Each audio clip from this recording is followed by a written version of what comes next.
Hello' friends, জানেইতো কি ক'বলৈ ওলাইছোঁ? খাৰ খোৱা জিভা আহে কিবা কিবা, খাৰ খোৱা দেশ, খাৰ খোৱা ভেষ, খাৰ খোৱা আৱিষ্কাৰ। গতিকে চাওক আমাৰ এই কি মহান আৱিষ্কাৰ। এখন নিশাৰ খেল আছিলে, ফ্লাড লাইটত হোৱা খেল। কালি ইয়াতে আপুনি মন কৰিলে নে যে গোটেই দৰ্শকে মোবাইল জ্বলাই দিছিলে এটা সময়ত। কিহৰ কাৰণে? চবৰ এটা আশা হৈছিলে যে মোবাইলৰ পৰা অলপ পোহৰ হওক, অলপ হিট ৰেডিয়েট হওক, যাতে ফিল্ডখন শুকায়। অহ চৰি দেই, আমিহে বুজি পোৱা নাছিলোঁ। আপুনি ইমান ধুনীয়াকৈ বুজি পাইছে।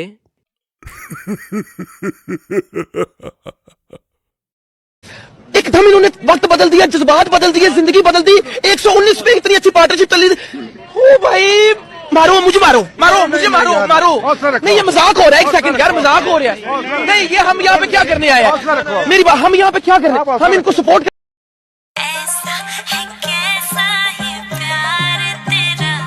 এতিয়া আমি আপোনাক পোনে পোনে বিৰাট কোহলি সংবাদমেললৈ লৈ যাবলৈ ওলাইছোঁ আৰু বিৰাট কোহলি অসমৰ এই নতুন আৱিষ্কাৰৰ বিষয়ে কি কয়, কি তেওঁৰ অনুভৱ, কি তেওঁৰ অভিজ্ঞতা আমি সকলোবোৰ তেওঁৰ পৰা জানিম। এনে মোৰ অসমক আহি ভালেই লাগে, কিন্তু এইবাৰ মোৰ বহুত বেছি ভাল লাগছে। মানে মই বহুত বস্তু শিক্ষা পাইছোঁ ইয়াতে। এনেহেন মই বহুত পৃথিৱীৰ জেগাত খেলা খেলিছিলোঁ, কিন্তু মই এনেহেন বস্তু কত শিকা নাছিলোঁ। গতিকে মই কি ক'ম, মই আৰু বাৰে বাৰে আহিব মন যায়। এতিয়া আমি খেলা খেলিব আহিছিলোঁ বৰখাপাৰা ষ্টেডিয়ামক। এতিয়া বোলে তাতে নামেই বৰষা, এতিয়া বৰষা মানে এইটো বৰষুণ হ'বই, তাতেতো আৰু গাখীৰ নপৰে। এতিয়া সেইটোৱে কথা। তাৰপিছত আমি দেখিলোঁ ইয়াত কেনেকৈ ফ্লাক্স মাৰি মোবাইলৰ গৰম পোৱা যায়। আমি মিছামিছি হিটাৰ কিনিলোঁ, কিবা কিনিলোঁ, এনেহেন পইচা মাৰি এনে গেল। আমাৰ মোবাইলত থকা বস্তুটো আমি ব্যৱহাৰ কৰিব নাজানিলোঁ। এই আমি অসমত শিকিলোঁ। গতিকে অসমৰ ৰাইজক, অসমৰ কমেডিয়ান সন্থাক বহুত ধন্যবাদ দিলোঁ।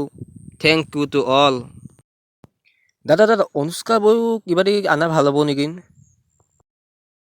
নে আনাৰ কথা ভাবি আছোঁ। অসমত বোলে মাঘ বিহু আহিছে, গতিকে পিঠা চিঠা খাম। আৰু এইবাৰ আমাৰ মেজি জ্বলাব নালাগে, গোটেই ফ্লাক্স লাইট জ্বলালেই হ'ব। গতিকে এটি ভালেই আইডিয়া হৈছে বিহুৰ আগে আগে।